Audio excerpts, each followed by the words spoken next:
How to get closure after you have been ghosted.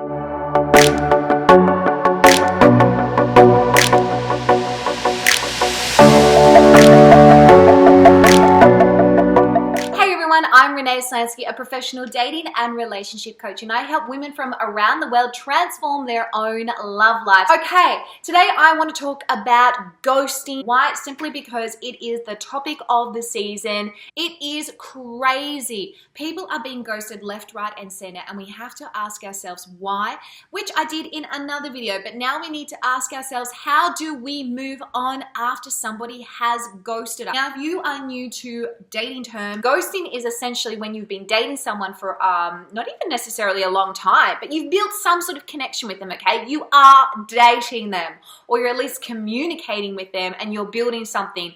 Then all of a sudden they do the runner, like gone, and they leave no explanation whatsoever, and you're just left there thinking, okay, so what really happened? Essentially, it doesn't make you feel good, leaves this big unanswered question. At least if you are broken up with, you have some sort of closure to a degree because they've actually told you that they're breaking up with you, and then you have at least a chance to talk about it a bit more, work out what went wrong, where you went wrong, where they went wrong, and there is some sort of explanation behind their behavior. However, if you were being ghosted, they have literally left without you even knowing what is happening, what is going on, and why they did it in the first place. That's why we have this hole. It's this big kind of question mark that is left when somebody is ghosted, and that is why we actually struggle more with being able to move on after someone has ghosted us, as opposed to actually being able to move on when someone has broken up with us. It's crazy because most of the time when people ghost us, we haven't even had a super long relationship with that person, okay? We might be dating them for a couple of dates, and yet we have this niggling sort of feeling. We're like, just tell me why you left me. It becomes this constant sort of question that goes around and round and round in our head, and we think, but hang on a second, you're not even worth me stressing over this because it wasn't even a long-term relationship. You know, the length of our relationship doesn't always determine the rate of our closure or the rate of our healing and being able to move on from that person. So how do you get closure after someone has ghosted you? Well, here are my tips for you. The first thing to do is stop contacting them. There is absolutely no point with you sending 50 million texts, voicemails, calls, stalking them, whatever it is you can do to try and get in contact with them, to try and get a response just so that you can then tell them that you don't like them or that they hurt you. They don't care. Not essentially that they don't care, but basically they care more about themselves rather than you in this moment, and that's why they've done it. Ghosting is a very selfish act to do, and it's only about that person. It's not about the person that they're actually ghosting. So trying to contact them is only going to frustrate you even more, and it's only going to magnify the fact that they aren't actually responding and that they have ghosted you. Learn to shift your focus into the healing rather than trying to fix something that cannot be fixed. Number 2, stop over-analyzing the situation.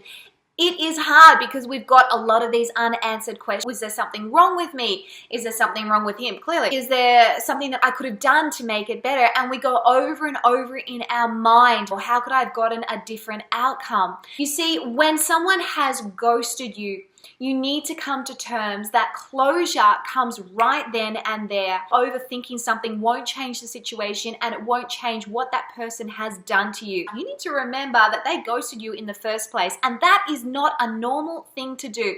Most normal people don't just disappear on someone without no explanation whatsoever. They usually have the decency to at least call or text or communicate to you that they don't want a relationship. So over-analyzing something isn't going to change the situation. You need to stop, you need to calm your thoughts, and you need to remember right here in this moment that the more that you put your energy and emotions into the problem, the more that you are hindering yourself from being able to move on and to be able to be open to meeting someone that actually actually does want to have a committed and fulfilling relationship with you. Number 3, remember what you want. You see, when negative things happen in our relationships, especially things that we didn't see coming or things that were out of our control, we can start to take that negative situation and put the blame on us or work out how we can turn it into a positive situation. You know, not every relationship that we get into is the right relationship. Not every person that we meet is a nice person or is the right person for us. And that's okay. Let's not try to force something just because it didn't work out, okay? Let's not try to fix something just because it broke.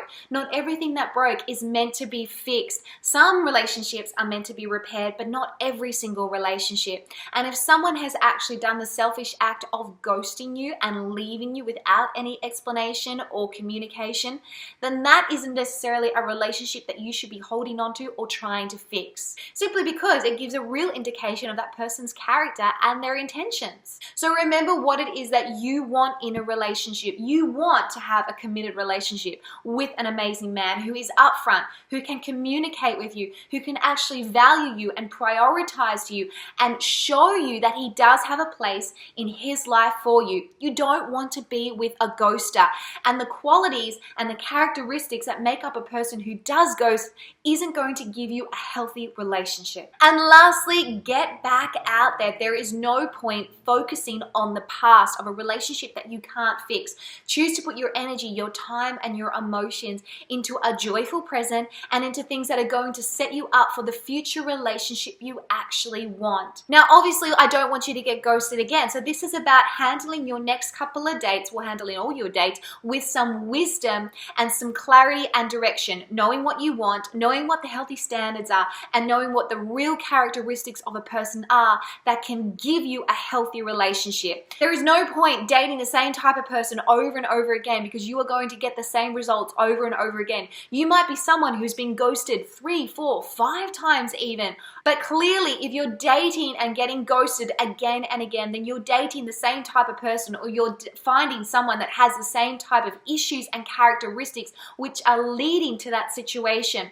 So if you are going to put yourself back out there again and try and date again, then make sure you have wisdom on what it is you need to look for and that you know how to recognize that person when it actually comes along. Well, that's it, girls. That's my video for you. Don't forget, if you want my free video on how to get a guy to commit, just 3 simple steps, all you need to do is click the link in the description below. In the meantime, don't forget to subscribe to my channel. I do videos every Tuesdays and Thursdays. And my question to you is this: how were you able to move on after a guy ghosted you? Are you able to move on, or are you still struggling with that? And what are a couple of things that you did to help yourself get closure?